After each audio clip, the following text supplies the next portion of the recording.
আসসালামু আলাইকুম রহমতুল্লাহি ওয়া বারাকাতুহু। ধন্যবাদ জানাচ্ছি আজকের এই সুন্দর অনুষ্ঠানের আয়োজক এবং সম্মানিত উপস্থিতিদেরকে। কোনো ভূমিকা ছাড়া আমি একটা প্রশ্ন করব, সবাই একটু উত্তর দেবেন। বলুন তো, ঘুমিয়ে ঘুমিয়ে কি আমরা কেউ পড়তে পারি? পড়া যায়?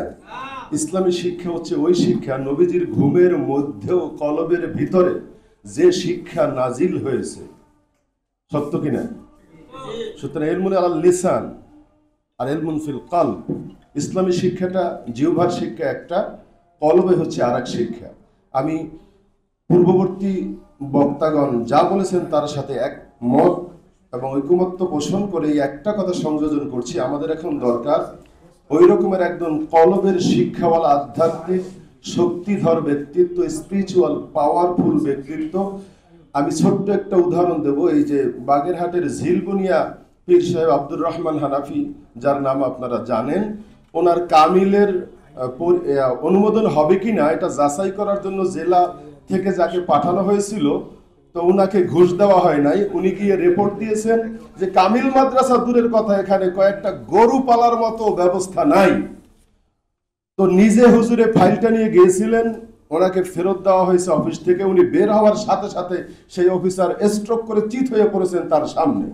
পরে যে একে বাঁচাতে হবে, আবার ওই হুজুর কোথায় ধরে আনো তাকে ধৈর্য আইনা মাফ চাইয়া ওই ফাইল সই কইরা গুছাইয়া দেওয়া হয়েছে। এখন সেখানে যুগ যুগ ধরে কামিল মাদ্রাসা চলতেছে। আমরা মাঠে ময়দানে একদল ওমর কাজ করব, আমাদের একদল বা দুই একজন এরকম স্পিরিচুয়াল পাওয়ারফুল নেতৃত্ব দরকার, যারা সরকারের প্রোপাগান্ডা, পরিকল্পনা, ষড়যন্ত্র পত্রিকায় পাশ হওয়ার আগে আমাদেরকে বলে দিবে, আগে আমাদেরকে সতর্ক করবে, আগে আমাদেরকে জানিয়ে দিবে। এবং এরকম একজন শাহ জালাল, শাহ নেসার, আমরা বলি এই দেশ পীর শাহজালালের, খানজাহানের, এই অলিয়া উলিয়ার দেশে এরকম একটা শক্তিধর গোষ্ঠী এবং পাওয়ারফুল আমাদের দরকার, যারা শাহ সালে হবে, শাহ নেসার হবে। প্রয়োজনে সর্বোচ্চ খাজা মাইনুদ্দিন চিশতির মতো পৃথ্বীরাজের সাথে লড়ার জন্য সৈন্য পাঠানো লাগবে না। শাহজালাল আল্লাহু আকবার দিলেই ওই যে গৌর গোবিন্দের রাজপ্রাসাদ ধরে বসে পড়বে। আমরা মনে হয় আমলের দিক দিয়ে আর তুম খার হয়ে তারিকে কোরআন হোকার, আল্লামা ইকবাল বলেছেন ওই জামানা মে মুআসসিস थे মুআল্লিম थे আমিলে কোরআন হোকার। কোরআনের আমল করে তারা উন্নত শিখরে আরোহণ করেছিল।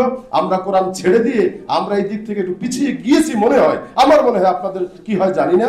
আমাদের এই আমল আখলাকে, আমাদের নৈতিক চরিত্রের শক্তিকে এই সাথে পাওয়ারফুল করে ইসলামী শিক্ষাকে এগিয়ে নিয়ে যেতে হবে।